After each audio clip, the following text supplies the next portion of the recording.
In ancient Chinese philosophy, there exists the concept of the yin-yang, the ebb and flow, dark and bright. It is a core tenet of dualism, and it describes how seemingly opposite or contrary forces may actually be complementary, interconnected, and interdependent in the natural world. The sun rises, and the sun sets. Well, heard enough of that, time for fighting! Mortal Kombat was the hit sensation sweeping the nation in the 1990-somethings that made everybody at the arcade go, holy shit, do you see that? Now that's a video game. It had tight, supple gameplay, a roster of interesting characters, and a guy that would yell finish him at the end of a fight. Man, what a rush! But hang on, what's this? What's happening? Why is the screen going dark?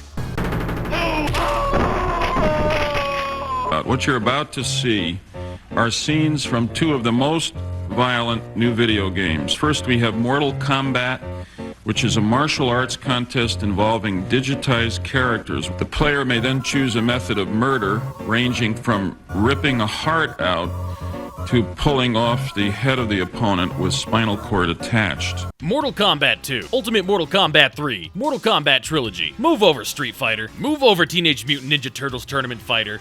This is the new hotness. Such a phenomenon Mortal Kombat was that they had no choice but to make it into a feature film. However, this wasn't going to be a video game movie like any other. This time, the movie was going to be made by people who actually kind of gave a shit. I mean, it was directed by Paul Anderson, famous for giving his girlfriend Zoe a lead role in Resident Evil, and Lawrence Kasanoff, famous for bringing the world Food Fight. Wait, hold on a sec. This movie has Christopher Lambert as Raiden in it. Need I say more? Because I'm probably gonna say more.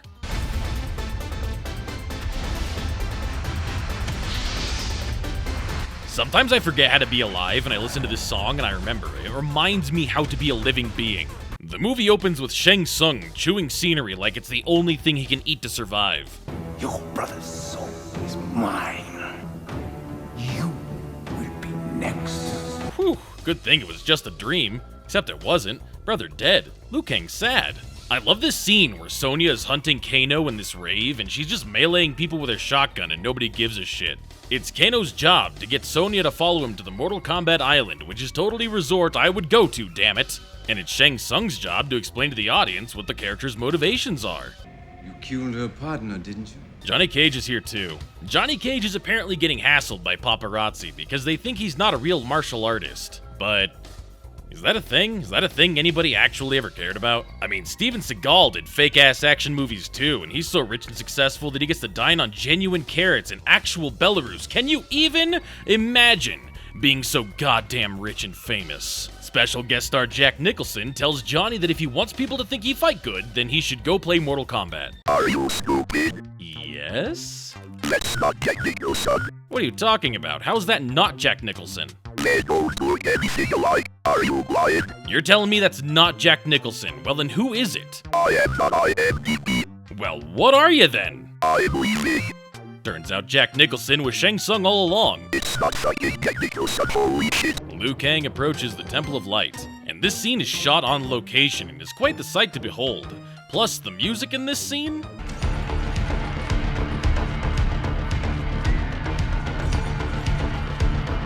How to get a man hyped to watch someone approach a temple 101. This music done easy.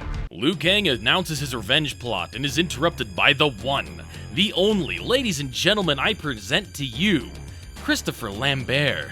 He plays Raiden, and god do I love this Raiden. As far as I'm concerned, this is the Raiden. Everyone gets on the Mortal Kombat luxury cruise, including Sonya, who gets on because Kano's getting on, but apparently we're gonna leave Jax behind, because Jax being in this movie would have been cool, and I guess I'm just not allowed to have everything I want. The gang all meet, and despite some initial hostilities, become total best friends forever. Especially since Sub-Zero and Scorpion are here. We get a brief preview of their powers, and oh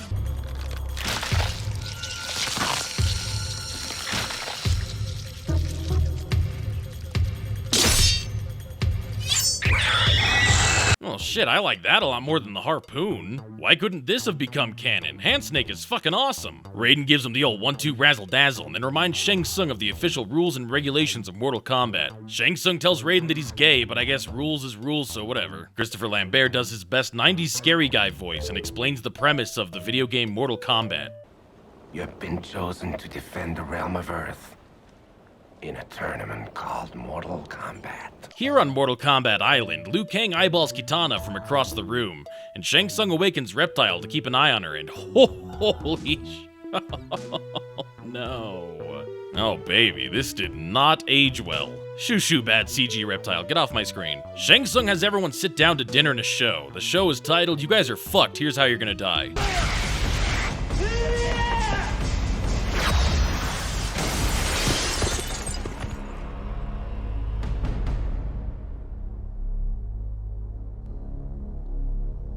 Flawless victory.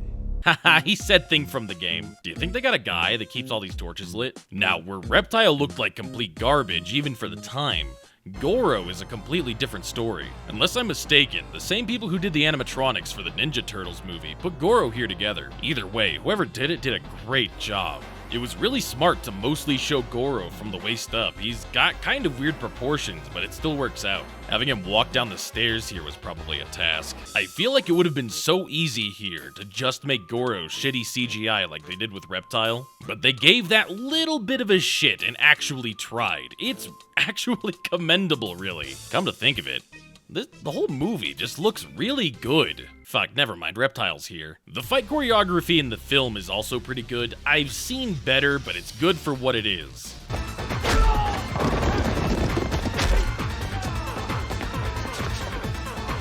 It's good enough. It helps that the actor that played Liu Kang, Robin Shu, is a trained martial artist. Fun bit of trivia, he almost didn't even accept the audition for Mortal Kombat. He was convinced that they would make him play a villain, likely Shang Tsung, and didn't want to play a character that would just die at the end. A little bit more trivia, the actor playing Johnny Cage, Lyndon Ashby, only started learning martial arts for the Mortal Kombat movie. But I guess he caught the bug because after this, he'd go on to continue doing martial arts films for a lot of his career. What about Sonya? What about Sonya? What is her martial arts background?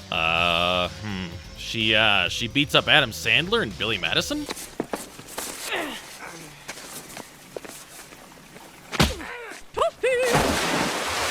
Raiden's over here just like, I like the way you kicked those guys.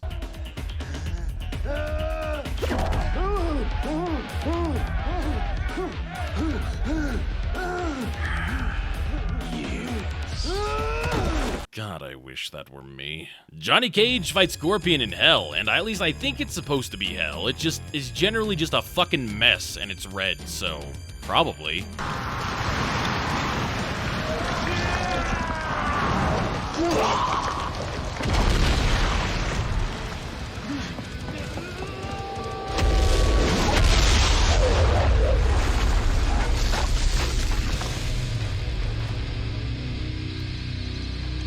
Okay, so that was super badass, but I have one question. If Scorpion teleported Johnny Cage to hell, how did Johnny Cage get back to the island by himself? We're treated to the Goro kills a bunch of dudes montage.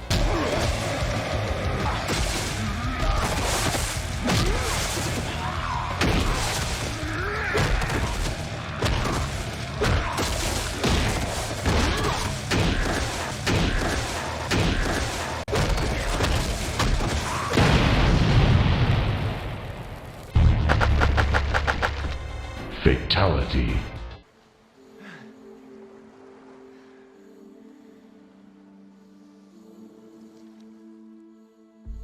Goro's never been beaten.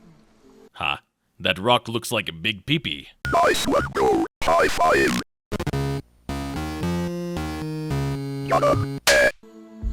Goro's never been beaten.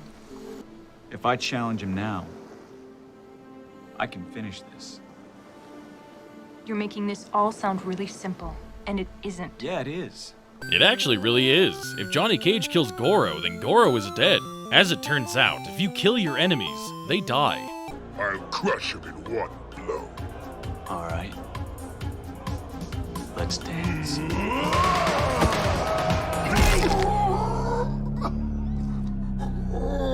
How is Mortal Kombat the most faithful video game movie of yesteryear? It's like they actually played Mortal Kombat even a tiny amount before making the movie. Or at the very least, watch someone play it. That's a damn far cry from the Super Mario Bros. Movie, where apparently only John Leguizamo knew what a Mario Bros. Was, and apparently was also the only person on set that wasn't severely drunk the entire time.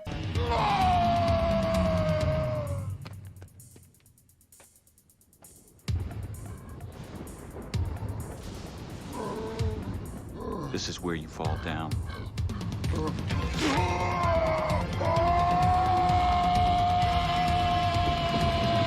I never really noticed before, but this movie really pulls its punches on the violence. And that's surprising, considering Mortal Kombat's reputation by this point. Finish him!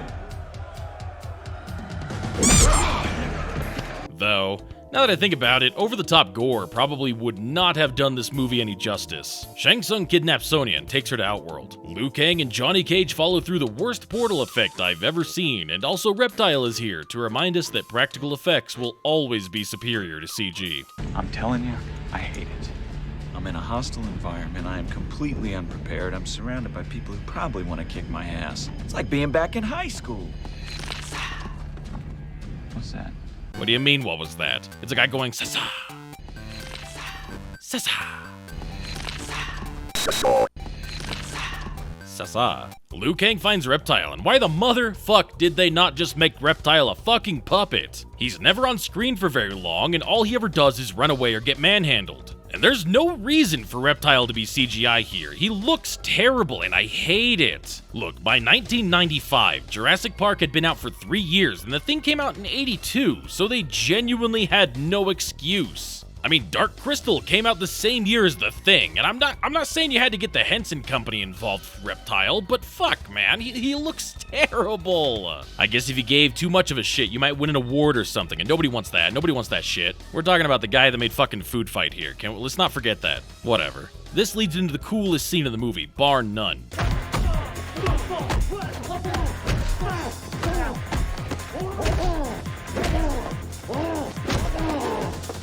It's got the best song, it's got the best fight. Reptile is played by a world champion martial artist, so both of these gentlemen know how to fisticuffs. The scene itself is cool. It actually reminds me of Mortal Kombat stages. And right before the fight starts, the announcer declares Reptile. It's got everything. Reptile. Liu Kang does the fucking bicycle kick, finally, and turns Reptile into bugs. It's good.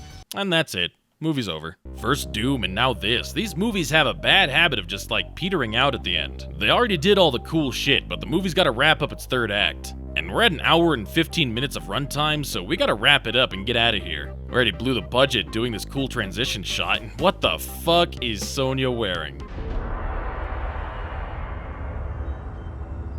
Hey, I want this door. How do I get this door? Hey, Butler. How do I get this door? This one from the movie. I'll check a melon for you, but I don't play sell giants, gold skeleton doors. I appreciate you checking regardless. You'd better fucking find me those rad-ass skeleton doors or you're fucking grounded, kiddo. Liu Kang fights Shang Tsung to the Mortal Kombat song, and the fight is alright, it's not as exciting as the Reptile fight, and they keep fighting after the song fades out. Shang Tsung starts summoning warriors from other cultures, but I kinda feel like this movie just cucked me. We got the big Liu Kang versus Shang Tsung fight, they played the Mortal Kombat theme song, why didn't they just save that for the last fight?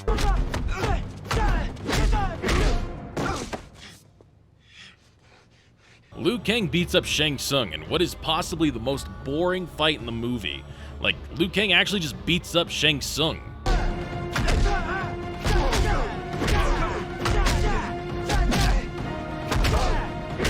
He stops being able to put up a fight and just looks like an angry little kid. Jesus, man, he just wails on him. Flawless victory. I mean, yeah, this time it kinda was. He got his ass handed to him. Mortal Kombat the movie is a solid flick. It doesn't take itself too seriously, it's got good fights, and overall, I'd say it does a fine job of representing Mortal Kombat. Sure, it's not as violent, and some of the characters are absent, but hey, I like it. Oh hey, movie's not over yet.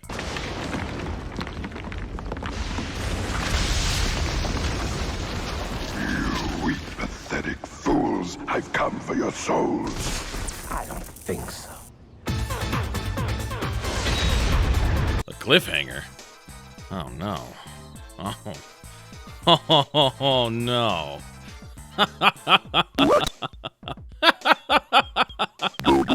Mortal Kombat Annihilation. Now understand this, viewing audience, Butler, Pink Ghost I have yet to introduce because I can't figure out what to put you in. I watch bad movies. I enjoy bad movies. I consume bad media in general, but this? I mean, no exaggeration, it's probably the most unwatchable thing I've ever seen. At the time of me speaking about it right now, in this moment, I have never actually finished watching it. I have tried on multiple occasions to watch the movie from beginning to end, but something always happens where I lose interest, or I can't stand to watch anymore, or some grace of God just miraculously pulls me away from it. We begin where we left off in the last movie. Stuff's happening, I don't know. Immediately we'll notice that Sonya Blade has been recast. She's now played by Sandra Hess, who looks zero like the actors from the previous film. And here we see Johnny Cage, who's been recast and looks nothing like the actor from the previous film. And then we're immediately introduced to the film's bad guys. Remember how I complained that Mortal Kombat the movie didn't feature every Mortal Kombat character? Well, by the time Mortal Kombat Annihilation came out, Mortal Kombat 3 had released, and fucking everyone is in this movie. And this is not the fucking way to do it. You've got my two favorite Mortal Kombat characters here, Motaro and Ermac, and what the fuck are they doing here? You didn't have to do it. You didn't have to make this movie. You didn't have to put Motaro and Ermac in here if you didn't, like, have a fucking reason for them to be here. And then Shao Kahn is here too, and he's got a fucking double chin. What in God's name? Shao Kahn. Excuse me, who in the fuck are you? This is not Christopher fucking Lambert. I am already very upset, and this shit has pushed me over the edge. Yeah, look, it really doesn't matter that Johnny Cage got recast because they killed him off 5 minutes into the movie. That's fine, I wouldn't want to be in this movie either. We can't let Khan get away with this. This is not a fight we can win here. Annihilate him! I literally cannot even bring myself to be tickled by the fact that he just says annihilate him like it's a fucking catchphrase. I just don't care. I really, really don't care about this stupid movie. But shit, I guess I'm watching it. I guess I'm seeing it through, so hey, maybe it won't be as stupid as I remember.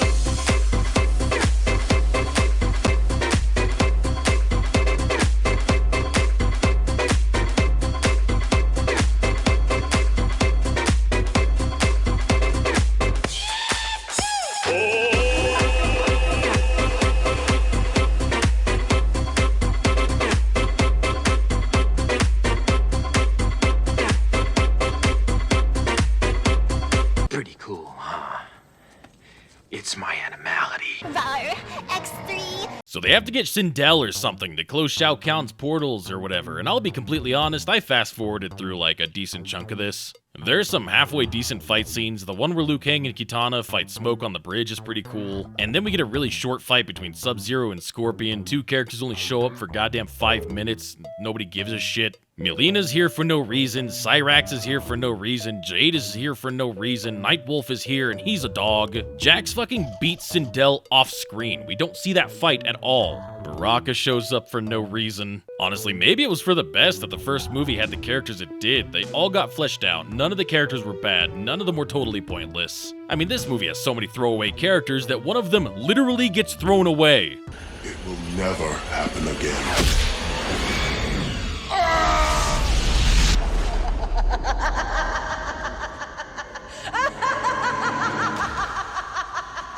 Love, I have never loved you.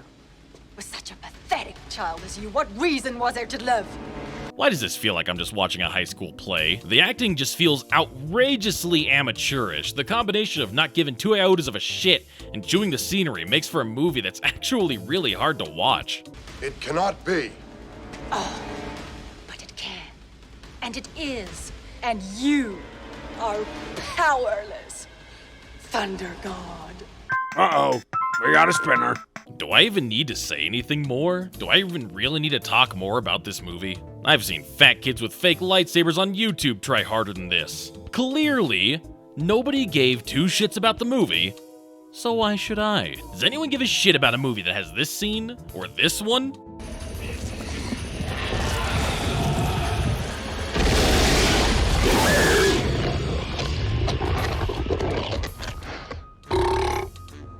Ha ha ha ha, he burped. Funny burpee movie. This is a film for the mentally deficient. The Who Gives a Shit gang go to fight whatever, and this is the big fight scene between the villains and the heroes. This is it. The last opportunity the movie has to justify its miserable existence. Mr. Ed is mine.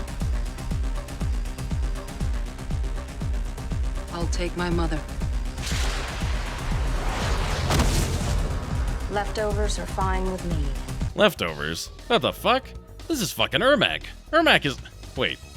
When did this movie come out? What was Ermac's story by this point? Oh. Well, yeah, I guess at this point Ermac was leftovers. His story is literally, well, I guess this'll be a character in the next game or something. Fuck it, he's red. This fight scene is not impressing me. People take a few swings and then have a moment to talk, and Shao Kahn keeps talking to Liu Kang, and there's actually not a whole lot of fighting going on here.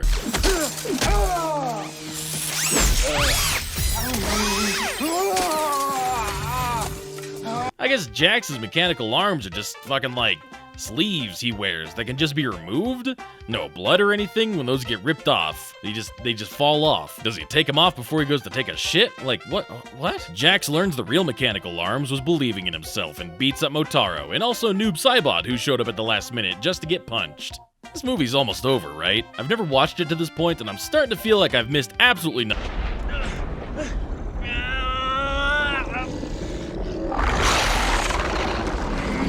I can feel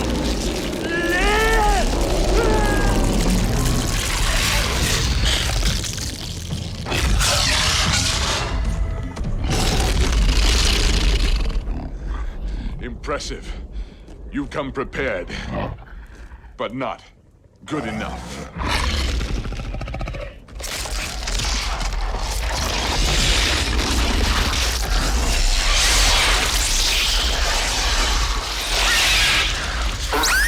What do I say? What do I even fucking say? I got nothing. Someone okayed this. They looked at it and went, yeah, it's good, put it in the movie. I feel like any reasonable person would have been actually embarrassed to put this in the movie. Just cut the scene out. Just cut this scene out and the scene where he learns the animality from Nightwolf. At the very least, this fucking movie had the good sense to put the Mortal Kombat song over the final battle.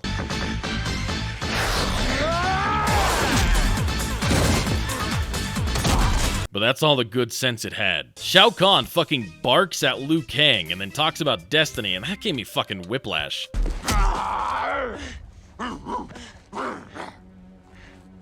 Nothing can alter your destiny. And then after Liu Kang defeats Shao Kahn, well, this happens.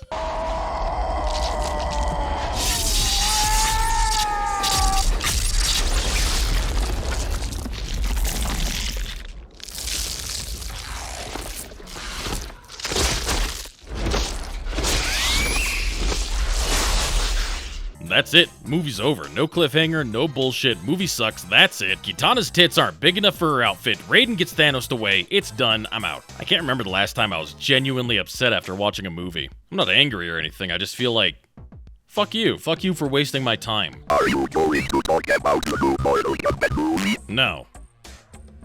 Really? Yeah, really. Why? Because I don't want to. They're making a movie that, as far as I know, had very little demand and already has a very niche market to begin with. And the trailer makes it abundantly clear that the film doesn't even actually follow the story of Mortal Kombat or any of the lore or anything, so why should I care? Why should anyone? I'm shocked to shit that there is anyone excited for this. On one hand, I wonder why these film studios are still repeating the same mistakes made by the Super Mario Bros. Movie. On the other hand, I wonder who the fuck is giving these studios so much money for these films? Some smooth-brained moron is buying this shit. If they weren't, there'd be no incentive to continue cranking out half-baked, low-effort, cynical abominations of film. It's like the Monster Hunter movie or Doom Annihilation, which, by the way, the fact that it's called Doom Annihilation, the irony is not lost on me. They're so cynical, so void of anything that could be considered quality,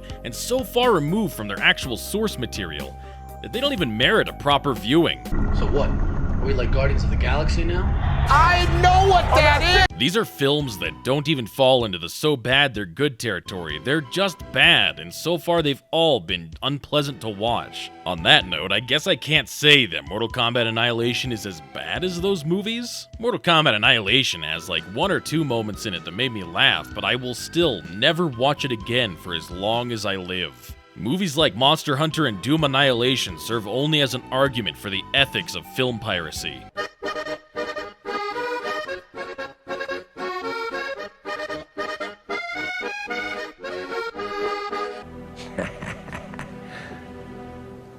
Sorry. Thanks for watching HauntLich. Don't forget to like, favorite, subscribe, ring the bell. What else is new? What else you gotta do now? I stream live on Twitch, Fridays, Saturdays, and Tuesdays, so be there or be square. Be somewhere else, I don't know. You can watch it from your phone.